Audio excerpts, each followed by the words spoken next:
This Lelland Top video is sponsored by Windsor. Download the app now and win cash daily. घर बैठे bore हो रहे हो तो क्यों ना गेम खेली जाए भारत के best gaming platform WinZO app पे। यहाँ पे आप अपना फेवरेट स्पोर्ट खेल सकते हो एंड जीत सकते हो बहुत सारा रियल कैश जो आप अपने बैंक अकाउंट, यूपीआई या पेटीएम वॉलेट से विड्रॉ भी कर सकते हो इंस्टेंटली।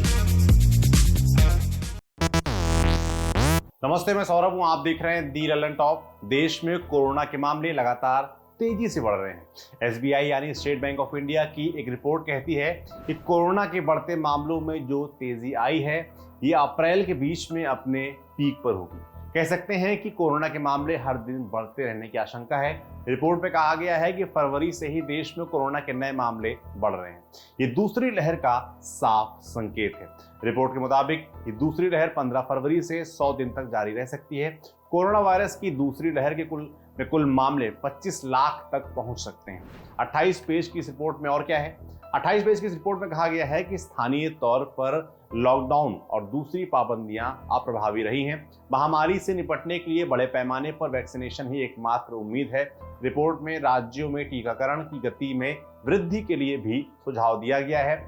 मौजूदा समय में वैक्सीनेशन को 34 लाख से बढ़ाकर 40 से 45 लाख प्रतिदिन करने का मतलब है कि 45 साल से अधिक उम्र के नागरिकों का टीकाकरण अब से 4 महीने में पूरा किया जा सकता है। एसबीआई की रिपोर्ट के अनुसार रोजाना दर्ज हो रहे नए केसों की संख्या के मौजूदा स्तर से पहली लहर के दौरान के सर्वोच्च स्तर को देखें तो इस लहर का सर्वोच्च स्तर अप्रैल मध्य में आ सकता है।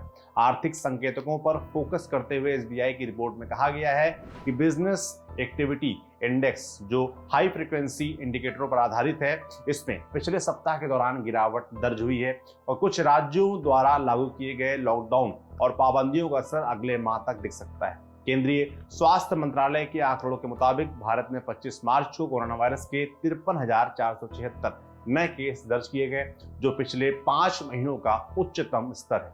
24 मार्च को स्वास्थ्य मंत्रालय ने बताया था कि 18 राज्यों में कोरोना वायरस का डबल म्यूटेंट वेरिएंट पाया गया है और उनके अलावा कई स्ट्रेन वेरिएंट भी चिंता का विषय है जो विदेशों में पाए गए हैं।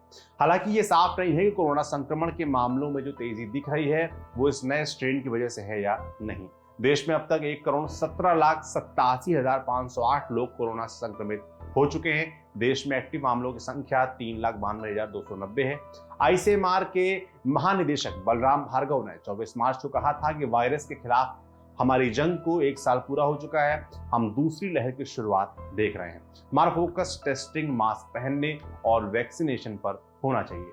एक मीडिया संस्थान से बात करते हुए माइक्रोसॉफ्ट के सह संस्थापक बिल गेट्स ने कहा कि 2022 के अंत तक जिंदगी सामान्य हो पाएगी। उन्होंने वैक्सीन को धन्यवाद दिया। उन्होंने कहा, ये एक अविश्वसनीय त्रासदी है, लेकिन एकमात्र अच्छी खबर टीकों की पहुंच है। 2022 के अंत तक हमें मूल रूप से पूरी तरह से सामान्य होना चाहिए। कोविड-19 से लड़ने के लिए बिल गेट्स ने अपने फाउंडेशन के जरिए अरबों डॉलर की सहायता दी है। इसके अलावा एक खबर ये भी है कि भारत जो वैक्सीन विदेश भेज रहा था वो अब फिलहाल नहीं भेजेगा, भारत में बढ़ते मामलों को देखते हुए।